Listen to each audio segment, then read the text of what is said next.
Bharatiya Janata party के सांसद स्वामी सुमेधानंद सरस्वती ने राज्य की कांग्रेस सरकार पर आरोप लगाते हुए कहा कि राजस्थान अपराधों के मामले में देश में पहले क्रमांक पर आ गया है।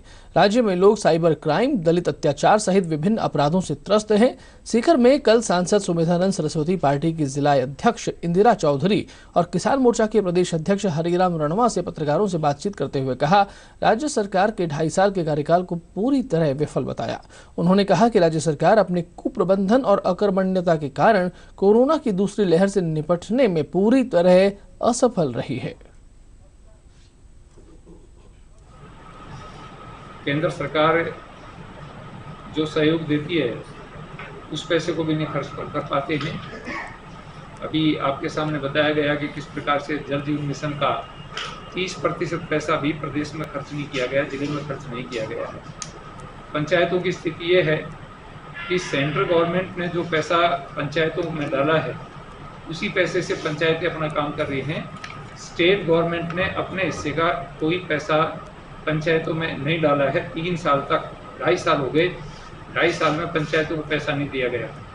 यहाँ तक कि हमारे कार्यकाल के अंदर जो सड़कें बनी उन सड़कों को भी अधूरा ही छोड़ दिया गया। मरम्मत तक सड़कों की नहीं हुई है।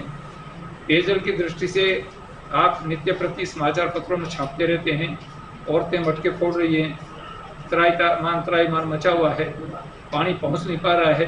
तो चाहे जल की व्यवस्था है, चाहे सड़कों की व्यवस्था है, चाहे प्रशासनिक व्यवस्था है, बहन बेटियों पर जो अत्याचार हो रहे हैं उसको आप देख रहे हैं।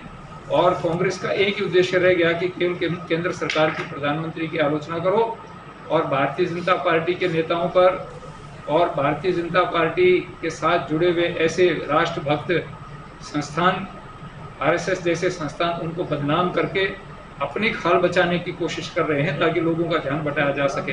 राज्य सरकार की कुप्रबंधन और अकर्मण्यता को लेकर विशेषकर जिस तरह से कोरोना की सेकंड वेव से निपटने में राज्य सरकार असफल रही और दोषारोपण निरंतर मोदी सरकार पर किया जा रहा है। 21 मार्च को यहाँ रात्रिकालीन कर्फ्यू की घोषणा हुई और 23 मार्च को राज्य सरकार ने 23,000 जो डोजेज हैं रेमडेसिविर की वो पंजाब को भेजी। किस तरह से वेंटिलेटर खरीद में घोटाला हुआ, किस तरह से वेंटिलेटर किराए पर दिए गए, इसकी चर्चा है। एक सीकर की जो चर्चा मैं आपसे बताना चाहती हूँ कि ऑक्सीजन की कमी हमारे सामने सबसे बड़ा संकट थी। ऑक्सीजन प्लांट यहाँ के सबसे बड़े हॉस्पिटल एसके में तैयार करने के लिए केंद्र सरकार ने पैसा भेजा है। डीआरडीओ ने उसकी मशीनरी भेज दी है।